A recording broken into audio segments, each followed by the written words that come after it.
बहुत समय पहले की बात है। आर्यावर्त नाम का एक छोटा सा राज्य था। उस राज्य के राजा वीरसेन न्यायप्रिय थे, लेकिन समय के साथ वे डर और शंकाओं से घिर गए थे। पड़ोसी राज्यों के हमलों, सूखे और जनता की नाराजगी ने उनके मन से आत्मविश्वास छीन लिया था। वे हर निर्णय से पहले डरते, अगर यह गलत हो गया तो। उनकी रानी महारानी सुदीक्षा बुद्धिमान और साहसी थीं। वे मानती थीं कि असली ताकत तलवार में नहीं, बल्कि सही सोच और साहसिक निर्णयों में होती है। रानी रोज प्रजा के बीच जाती, उनकी बातें सुनती और समाधान खोजती। उन्हें विश्वास था कि संकट अवसर बन सकता है, अगर हिम्मत न छोड़ी जाए। एक दिन राज्य पर बड़ा संकट आया। लगातार सूखे से खेत बंजर हो गए, अनाज के भंडार खाली होने लगे। दरबार में सभी मंत्री निराश थे। कुछ ने कर बढ़ाने की सलाह दी, तो कुछ ने पड़ोसी राज्य से युद्ध की। राजा वीरसेन चुप थे, डर उनके चेहरे पर साफ दिख रहा था।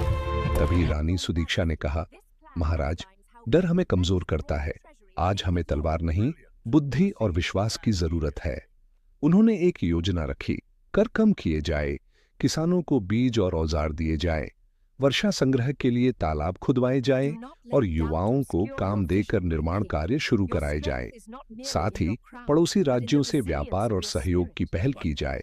राजा को संदेह था, लेकिन रानी ने शांत स्वर में कहा, नेतृत्व का अर्थ है सही समय पर साहस दिखाना। अगर हम लोगों पर भरोसा करेंगे, लोग हम पर भरोसा करेंगे। राजा ने पहली बार अपने डर को किनारे रखा और रानी की योजना को स्वीकृति दे दी। काम शुरू हुआ। किसान फिर से खेतों में उतरे, तालाब बने, रोजगार मिला। कुछ महीनों बाद बारिश हुई और संग्रहित पानी ने फसलों को बचा लिया। व्यापार बढ़ा, अनाज आया और राज्य में मुस्कान लौटने लगी। राजा ने महसूस किया कि निर्णय से पहले डरना नहीं, सीखना और आगे बढ़ना जरूरी है। एक वर्ष बाद वही दरबार उत्साह से भरा था।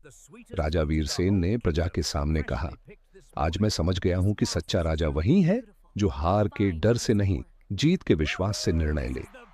रानी सुदीक्षा ने मुस्कुराकर कहा, और सच्ची रानी वही है जो संकट में आशा जगाए। इस कहानी से सीख मिलती है कि डर सफलता का सबसे बड़ा शत्रु है।